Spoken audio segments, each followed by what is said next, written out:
CBN e a Tecnologia, com Gilberto Sudré.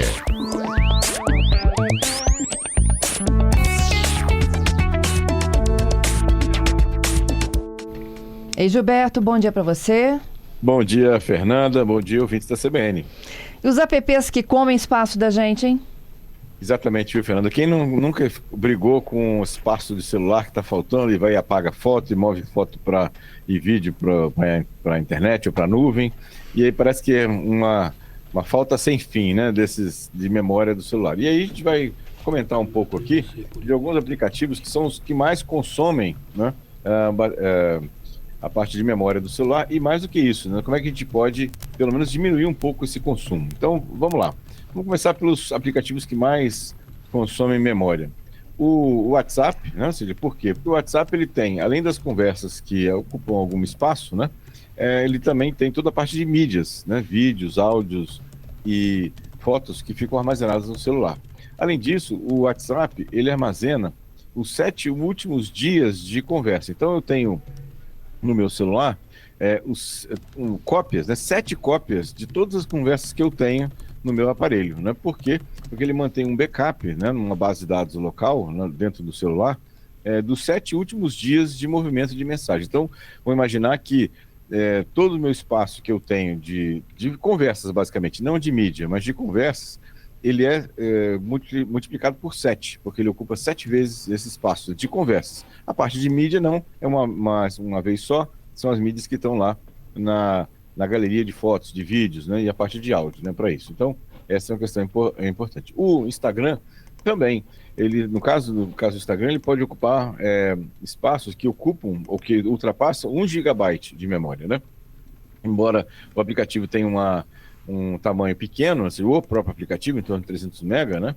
Mas ele tem muitas fotos, vídeos, reels que ficam armazenados, né, no seu celular, né? E a parte dos directs também, as mensagens diretas, também pode fazer essa questão. Então, esse é um outro aplicativo que consome bastante memória, né, do nosso celular. O Facebook, né, pelo mesmo motivo, o aplicativo é pequeno, o executável, em torno de 360 MB, mas ele pode aumentar, né, porque eu tenho o feed, eu tenho as mensagens, o Facebook ele baixa automaticamente as fotos e vídeos que você abre, nesse caso, então isso tudo ele aumenta, né, o consumo de espaço na memória. Além disso, o Netflix, né, também, porque ele tem algumas situações que ele pode baixar os filmes, e aí são filmes muito grandes para você poder assistir offline, né, para isso, como também os streamings de áudio, né, o próprio Spotify, quando você marca lá que você quer ter aquele tipo de vídeo armazenado no seu celular, ele vai ocupar um espaço relativamente grande, inclusive de áudio, né, para isso, né.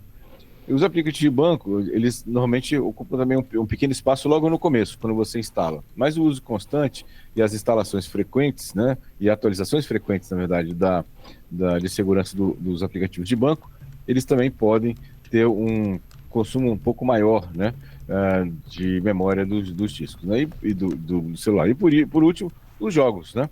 Então, jogos, né, como Call of Duty, o Mobile e Free Fire, eles podem ocupar até 3 GB de memória. Então, veja que são coisas muito, muito grandes. Com certeza, no meu celular aqui, eu tenho meu WhatsApp, ele consome quase 3 GB de memória, né, com mensagens que eu tenho no meu WhatsApp, que é com certeza o aplicativo que mais consome memória no meu celular aqui para isso. E aí, como fazer para poder resolver, né, ou pelo menos diminuir, né, esse consumo de memória desses aplicativos? E a gente tem que, então, entender o que é a memória cache ou cachê, né? É uma memória temporária utilizada pelos aplicativos, né, para guardar dados que já foram acessados anteriormente, e aí faz com que essas informações sejam recuperadas mais rapidamente. Não precisa ir na internet para isso, né? E aí eu posso apagar essa memória cache, né, dos meus aplicativos. Então, Fernanda, a gente falou aqui de vários aplicativos que consomem, né, agressivamente as memórias dos nossos celulares, né, que a gente tem que ficar brigando aí com o espaço de memória. E eu estava comentando sobre a memória cache, que é uma memória temporária que todos os aplicativos utilizam para poder armazenar dados que você acessou e eles ficam armazenados no seu celular para que, caso você acesse, ele não precise ir de novo à internet, né, para isso.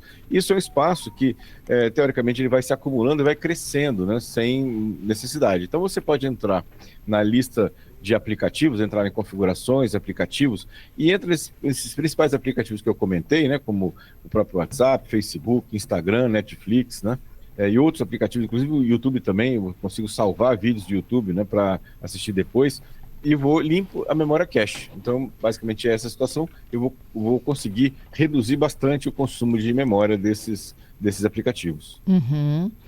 Vamos pro golpe? Vamos lá. O golpe tá aí.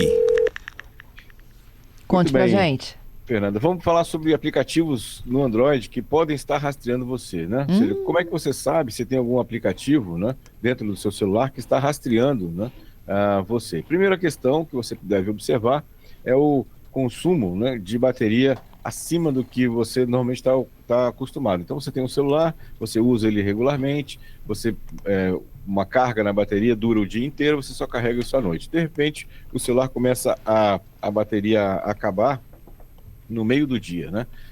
Ou seja, isso já é uma questão estranha que deve chamar a atenção, né? Pode ser, obviamente, um desgaste da bateria. A bateria a gente sabe que é um processo químico que pode ficar velho, né? Eu tenho que trocar a bateria, mas pode ser já um indicativo, né, que você tem alguma coisa estranha no seu celular, nesse caso. Você também tem que observar aplicativos que pedem permissões desnecessárias. Então, você olha lá, vai instalar um aplicativo, né, e aí ele pede informações que não tem muito a ver com aquele aplicativo. Por exemplo, você vai instalar um aplicativo de lanterna, né, e a única função que ele deveria ter é acender a luz do telefone, então ele poderia ter acesso, por exemplo, à câmera, né, só, né, para ter controle do LED. Mas ele pede acesso, por exemplo, a seus contatos, à internet, ao microfone. Bom, por que um aplicativo de lanterna precisaria disso? Então, observar também esses aplicativos que permitem ou que pedem, né, permissões desnecessárias, né, para isso, né, nesse caso, né. Você tem também que observar, né, a questão de localização, aquele ícone, né, do GPS, né, que você tem lá no seu celular, normalmente no canto superior direito lá do aparelho, ele liga ou desliga sem você comandá-lo, né?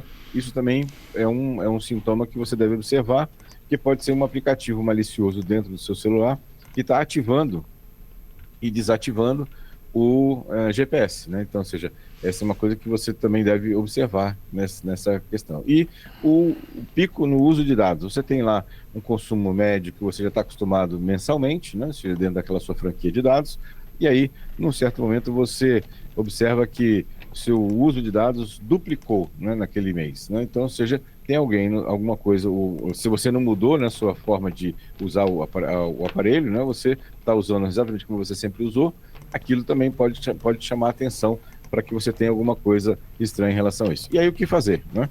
Primeiro, né, observar os aplicativos que estão instalados no seu celular, aqueles que você não usa, a recomendação é que você retire, né? Aplicativos que você não usa mais de 2, 3 ou até 4 meses, você não precisa estar com ele no celular, então você pode desabilitar e desinstalar, na verdade, o aplicativo. Usar um bom antivírus, né, nesse caso, e caso nada disso resolva, uma solução drástica é você resetar para configurações de fábrica o seu celular e instalar apenas os aplicativos que você efetivamente utiliza. Tá certo. Então, ó, vou fechar aqui com um pedido de um ouvinte nosso. Ele disse que ele mora numa rua que sempre alaga, não é isso, Zé Goto?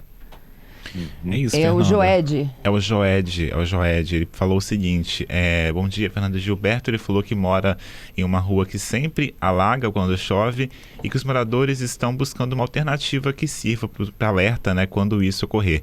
Aí ele pergunta, Gilberto, se tem algum aplicativo que ele possa baixar e qualquer morador também possa usar ali da rua, que consiga acionar um alerta sonoro no smartphone quando houver esse tipo de situação aí. Eu não conheço, assim, um aplicativo que tem esse tipo de alerta. O que pode ser feito, né, na verdade, é ele combinar com os moradores, vizinhos, de criar talvez uma lista de distribuição no WhatsApp ou um grupo no WhatsApp em que eles possam, quem detectar esse tipo de problema, né, na rua, já avisar aos vizinhos, né, imediatamente nesse caso, né? Tá certo. Gilberto, até sexta, hein? Obrigado, Fernando. Obrigado aos ouvintes pelas participações e até sexta-feira com mais tecnologia.